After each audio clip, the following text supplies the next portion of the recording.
जय हिंद। स्वागत है आप सभी का हमारे YouTube channel Ashutosh Pandey allrounder classes में। इसके पहले के वीडियो में हमने अल मसूदी के बारे में पढ़ा था। आज हम लोग पढ़ेंगे अब्दुल रज्जाक के बारे में। अब्दुल रज्जाक के बारे में आज हम लोग पढ़ेंगे, लेकिन इसके पहले हमने जो अल मसूदी के बारे में पढ़ा था उसका थोड़ा रिवीजन करेंगे, उसके बारे में थोड़ा जानेंगे। अल मसूदी एक अरब इतिहासकार, भूगोलवेत्ता और एक अच्छे लेखक थे। उन्हें अरबों का हेरोडोटस कहा जाता है। अल मसूदी 941 से 943 ईस्वी तक भारत में रहे थे। उन्होंने अपनी प्रसिद्ध पांडुलिपि मुरूज उल जिहाद को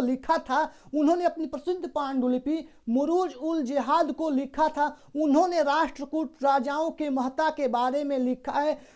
अल मसूदी जो थे वो धर्मशास्त्र, प्राकृतिक विज्ञान, दर्शन शास्त्र और इतिहास और भूगोल जैसे विषयों पे उन्होंने लिखा था। अब आज हम बात करेंगे, उन्होंने 956 ईस्वी में अपनी इस मुरूज उल जिहाद पुस्तक को लिखा था। आज हम लोग बात करेंगे अब्दुल रज्जाक के बारे में। ये था अल मसूदी का रिवीजन। तो अब्दुल रज्जाक की अगर बात की जाए तो यह फारस के रहने वाले थे। अब्दुल रज्जाक जो थे फारस के रहने वाले थे और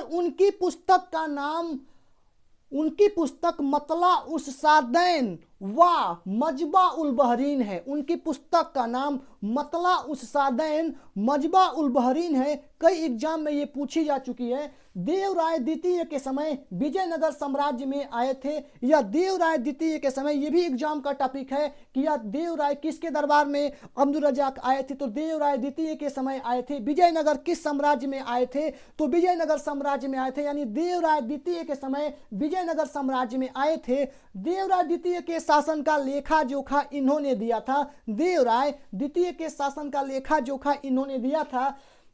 उन्होंने भारत के लिए 45 पेज का आख्यान दिया। उनकी पुस्तक में एक अध्याय के रूप में दिखाई देता है। और किस पुस्तक में? तो हमने ऊपर पढ़ा, उनकी पुस्तक का नाम है मतला उस सादैन व मजबा उल बहरीन। 1442 में शाहरुख, जो फारस के तिमरिद राजवंश के शासक थे, उनके राजदूत के रूप में कालीकट के राजा जमोरिन के दरबार में आए थे।